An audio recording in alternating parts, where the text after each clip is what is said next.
Hello friends, welcome to food flavour. बहुत से लोगों को खास तौर से आज की जनरेशन से यह पराठा नहीं बन पाता है, ज़्यादातर टूट जाता है। आज हम ऐसी ट्रिक से ज्वार का पराठा बनाएंगे जिससे आपका पराठा कभी भी नहीं फटेगा और बहुत ही क्रिस्पी भी बनेगा। तो चलिए बनाना शुरू करते हैं। ज्वार का पराठा बनाने के लिए यहाँ पर मैंने लिए 4 छोटी कटोरी ज्वार का आटा। आपको जितने पराठे बनाने हैं आप उतना ही लीजिएगा।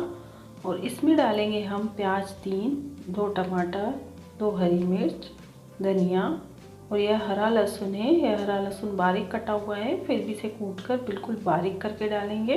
अब इन सब्जियों को बारीक चॉप कर लेंगे और अब इन चॉप की हुई सब्जियों को आटे में डालेंगे। यह लहसुन बिल्कुल बारीक कूट लिया है मैंने। अब इसमें हरी मिर्च, प्याज, हरा धनिया, टमाटर डालेंगे।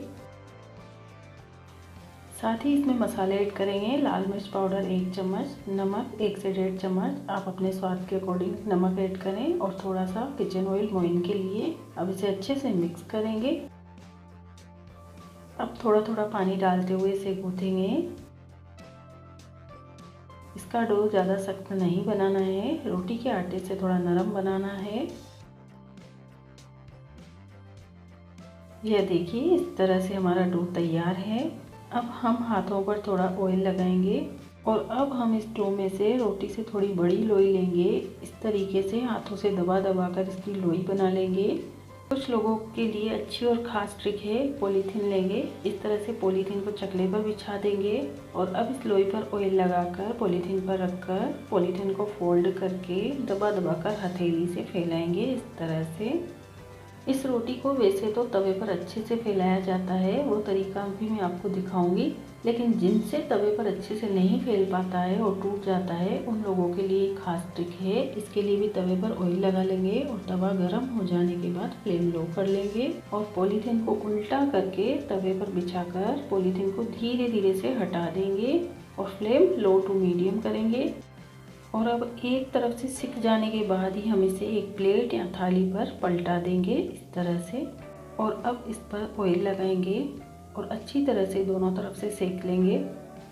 और अब ये अच्छे से सिक गया है। अब हम इसे एक प्लेट में निकाल लेंगे। और इसका दूसरा तरीका है जो तवे पर डायरेक्ट बनता है, और सेम एक लोई को ऑयल लगाकर दबाते हुए इस तरह से करेंगे और तवे पर इसे हथेलियों से दबाते हुए फैलाएंगे। हाथों पर ऑयल लगा लेंगे ताकि आटा हमारी हथेलियों पर चिपके ना, और इसे भी थाली पर लेकर ही पलटाएंगे, वरना यह टूट भी सकती है। और ऑयल लगाकर हम इसे दोनों तरफ से सेक लेंगे।